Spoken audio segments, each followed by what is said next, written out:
Good evening and welcome back to 31 Horror Nights. It's October 28th and tonight's movie is Occult. Occult is a 2009 found-footage J-horror movie directed by Koji Shiraishi. He's also the same person who directed Noroi the Curse, another famous found-footage movie. I have seen Noroi the Curse, but it was like at least 5 years ago, so I don't really remember anything about it, but I don't remember hating it. I think J-horror is a very interesting subgenre because, like, the folklore and things that are found as scary in Japan are different than what it would be in, like, America, the UK, Australia, Europe, etc.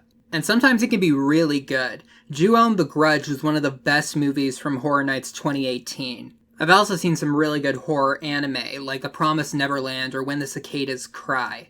I don't know that much about this movie, so I don't really know what to expect from it, but I'm just gonna watch it and tell you what I think. I just recently finished watching Occult, and overall this movie is just kind of I'm giving it a 5 out of 10. There are good ideas and like a really cool like a way to make everything like come together in the screenplay, but it's really long, it's not that action-packed, and the ending was just so weird. And I mean like weird in a bad way. The movie begins with talking about a stabbing incident that happened at this place. I think it was like a park or something, but it had like these cliffs and there was like a walkway and there was a bridge. It was this really pretty location. And some people were recording like vacation video and it showed footage of a guy stabbing people. He killed 2 women and seriously maimed a 3rd man. Occult begins as a documentary about that stabbing, and they track down the man who was not killed by the assailant. And by the way, the guy who was doing the stabbing just jumped off a cliff a few seconds later. The survivor of the attack, named Eno, actually turns out to have a lot of very interesting information for the documentarians. The killer didn't, like, just stab him randomly. He basically, like, carved an occult symbol into his back. And when they're finding information on the stabber, they found that he actually had a birthmark that was very similar in design. The following is a very strange rabbit hole that the documentarians go down to try to figure out where the connection is supposed to be and what's coming next. One interesting thing this movie does is that the director, Koji Shiraishi, he's one of the main characters actually. He plays himself, and it's the same sort of thing. He's making a documentary about it, and he is one of the characters in the movie. He's basically the main character narrating what's happening.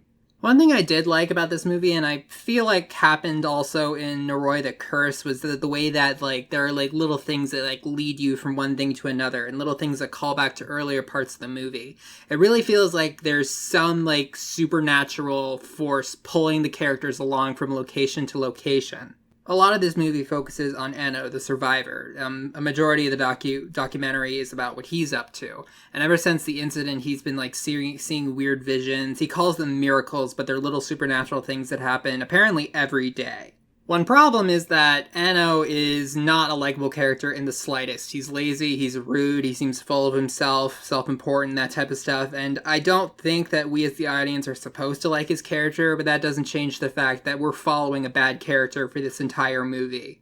The documentary crew is a crew of 3, 2 men and a woman, and there was a point where they were at dinner, and, like, Eno just turned to the woman and just started, like, laying into her, insulting her, saying about how she doesn't do interviews right, and she needs to, like, let people in her life, and that's why she can't get a boyfriend, and it was like, it came out of nowhere. I've actually seen this character type in a few anime and other Japanese media before, this unemployed deadbeat who has these delusions of grandeur. That's one problem for the movie, and another problem is the pacing and sort of the length of it all.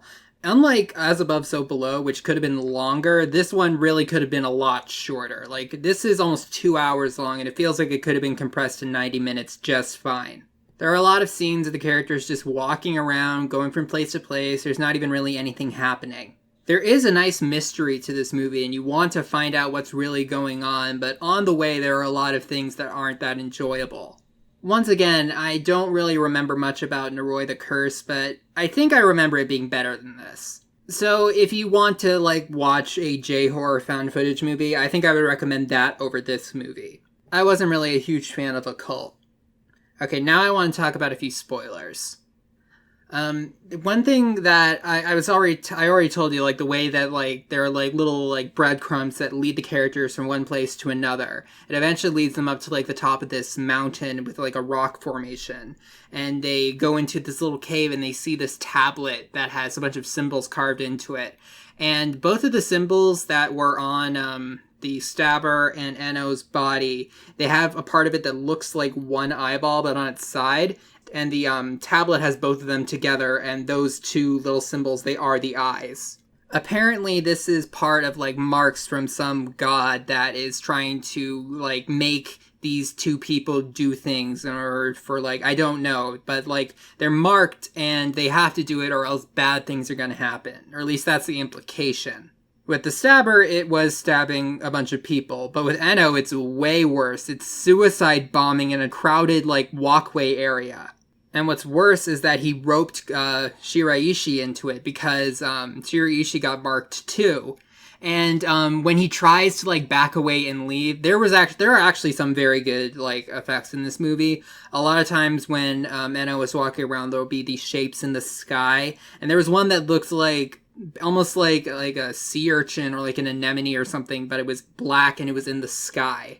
And when Koji tries to run away, you see that in the sky again, but it's white, and then he turns back to Enno, and Enno's entire head is replaced by this Lovecraftian tentacle thing. So Koji does go along with Enno, and Enno goes into the middle of the crosswalk with this homemade pipe bomb, and it explodes, and apparently like over 100 people die. Koji gets arrested as an accomplice for 21 years, apparently. And before Enno did the explosion, he like took a camera with him, and I don't think Koji was expecting anything out of that. He just said, well, if you can send it back to me, send it back to me. And after he gets out of jail, he's with one of his associates in that exact same, like, I think it was a Korean barbecue place, and the camera falls from the ceiling. And this is what I meant when I said that this movie has a really weird ending, because it actually shows the footage, but after the bomb goes off, it's this weird, like, Photoshop filter, not very well put together Photoshop type of thing of, like, layers. It's psychedelic weird. It looked so cheap. There are leeches and jellyfish and screaming human heads, and it's implied that he got sent to hell, which I guess made sense considering he murdered and maimed hundreds of people. And then the movie just ends. I wasn't wild about this movie. It has some good ideas in it, but the execution just wasn't quite there. When it comes to J-horror, I feel like there are better options out there, like Ju-On the Grudge, the original The Ring, the one that was from Japan, and even The Curse I remember being better than this. I would check those out instead. Alright, I'll see you guys tomorrow.